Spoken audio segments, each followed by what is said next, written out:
At last she said slowly, "She came to find out if you were really free." Thursdale coloured again. "Free?" he stammered, with a sense of physical disgust at contact with such crassness. "Yes, if I had quite done with you." She smiled and recovered security. "It seems she likes clear outlines. She has a passion for definitions." "Yes, well?" he said, wincing at the echo of his own subtlety.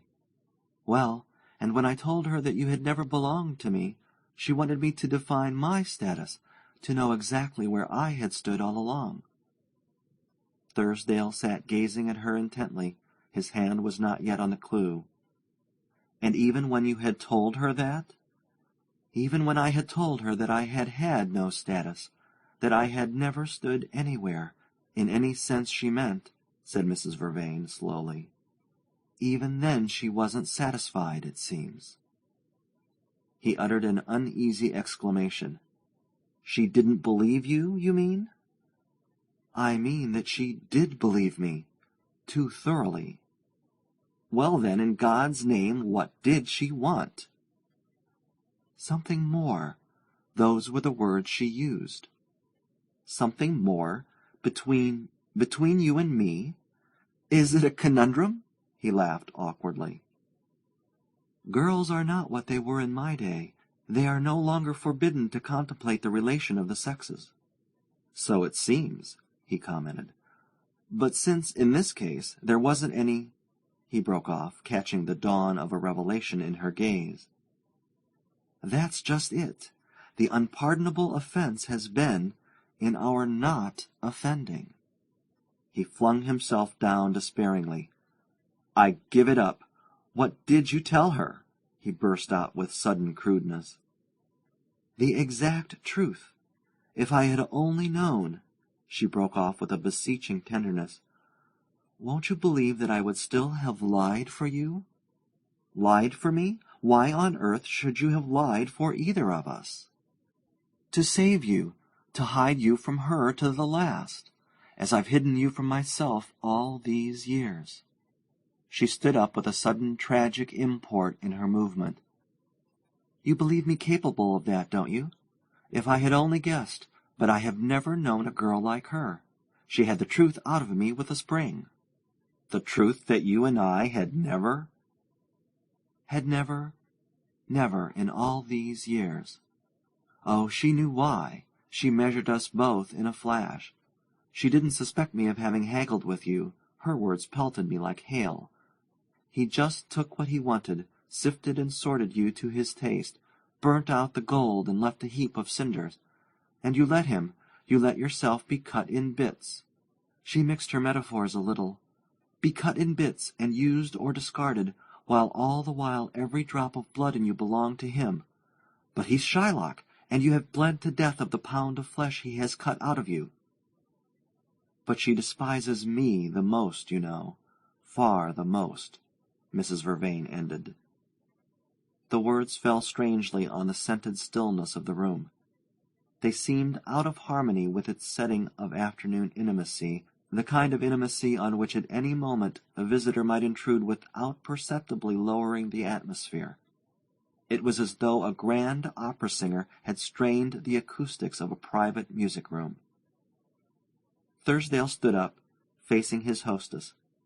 Half the room was between them, but they seemed to stare close at each other now that the veils of reticence and ambiguity had fallen. His first words were characteristic. "She does despise me, then," he exclaimed. "She thinks the pound of flesh you took was a little too near the heart." He was excessively pale. "Please tell me exactly what she said of me." "She did not speak much of you. She is proud. But I gather that while she understands love or indifference, her eyes have never been opened to the many intermediate shades of feeling. At any rate, she expressed an unwillingness to be taken with reservations. She thinks you would have loved her better if you had loved someone else first. The point of view is original. She insists on a man with a past." "Oh, a past! If she's serious, I could rake up a past," he said with a laugh. So I suggested, but she has her eyes on this particular portion of it. She insists on making it a test case. She wanted to know what you had done to me, and before I could guess her drift, I blundered into telling her. Thursdale drew a difficult breath. I never supposed— Your revenge is complete, he said slowly. He heard a little gasp in her throat. My revenge? When I sent for you to warn you, to save you from being surprised as I was surprised? You're very good, but it's rather late to talk of saving me. He held out his hand in the mechanical gesture of leave-taking. How you must care, for I never saw you so dull, was her answer. Don't you see that it's not too late for me to help you? And as he continued to stare, she brought out sublimely, Take the rest in imagination. Let it at least be of that much use to you. Tell her I lied to you. She's too ready to believe it, and so, after all, in a sense, I shan't have been wasted. His stare hung on her, widening to a kind of wonder. She gave the look back brightly, unblushingly, as though the expedient were too simple to need oblique approaches. It was extraordinary how a few words had swept them from an atmosphere of the most complex dissimulations to this contact of naked souls. It was not in Thursdale to expand with the pressure of fate, but something in him cracked with it, and the rift let in new light. He went up to his friend and took her hand. You would do it. You would do it. She looked at him, smiling, but her hand shook. Good-bye, he said, kissing it. Good-bye? You are going? To get my letter. Your letter? The letter won't matter if you will only do what I ask. He returned her gaze. I might, I suppose, without being out of character. Only, don't you see that if your plan helped me, it could only harm her? Harm her? To sacrifice you wouldn't make me different. I shall go on being what I have always been, sifting and sorting, as she calls it. Do you want my punishment to fall on her? She looked at him long and deeply. Ah, if I had to choose between you. You would let her take her chance, but I can't, you see. I must take my punishment alone. She drew her hand away, sighing. Oh, there will be no punishment for either of you.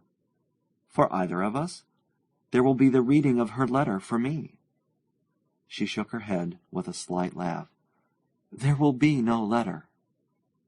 Thursdale faced about from the threshold with fresh life in his look. No letter? You don't mean— I mean that she's been with you since I saw her. She's seen you and heard your voice. If there is a letter, she has recalled it. From the first station, by telegraph. He turned back to the door, forcing an answer to her smile. But in the meanwhile, I shall have read it, he said. The door closed on him, and she hid her eyes from the dreadful emptiness of the room.